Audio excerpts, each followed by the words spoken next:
Fresh from the farm. Hinog na siya. Ang bango. Oh. Ayan. Oh, kakapitas ko lang. Sino gusto? Guyabano.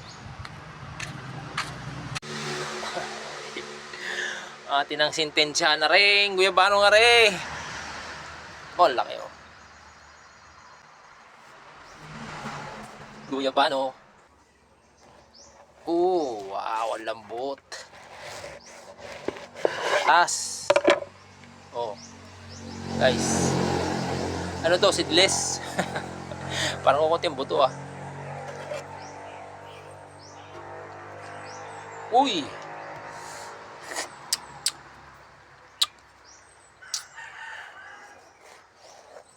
Chong.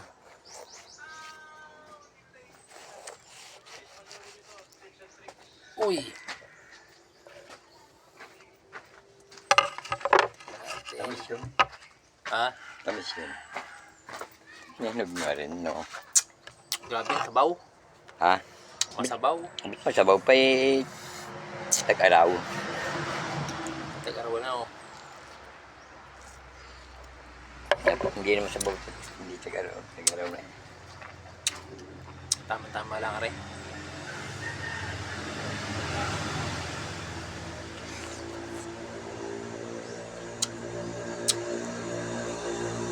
Makatas. Daming katas. Ayan lang ko na. Ay mataas. Nadidilig ang puno. Ayun nga. Araw-araw nadidilig ang puno nito.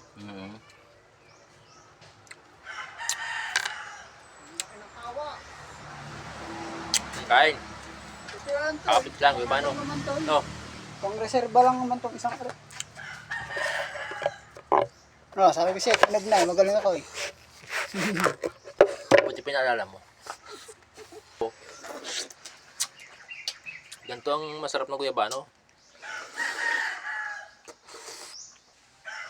Babasag yan, upuan mo eh. Hindi. Kasi pagulungan yung pababa. Itinaob yan, tapos ginanong.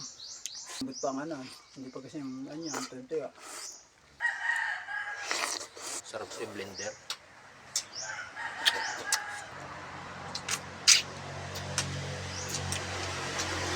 Siya lang naman nagdidiligo.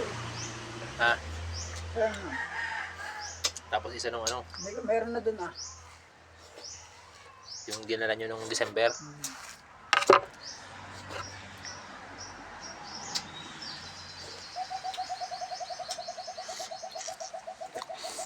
Meron na dun.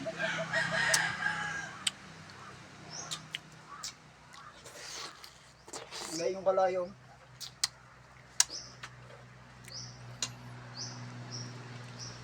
Mataas naman ito ng konti. Yung isa eh, parang tasa. Yung isa parang sulyaw.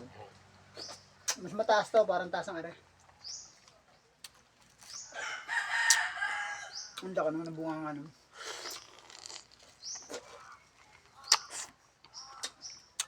Susunod yung malaki, puputulin na yung kawayan nyo. Ayan.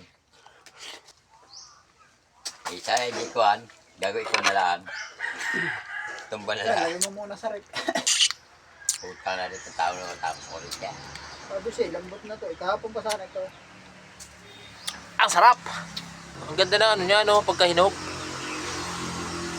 Walang sira. Tapos naman, natulo ang ano yun, sabaw. Hinog na, oh. Kahapon wala kita Tap. ko na hinog. Ay, maganda na lang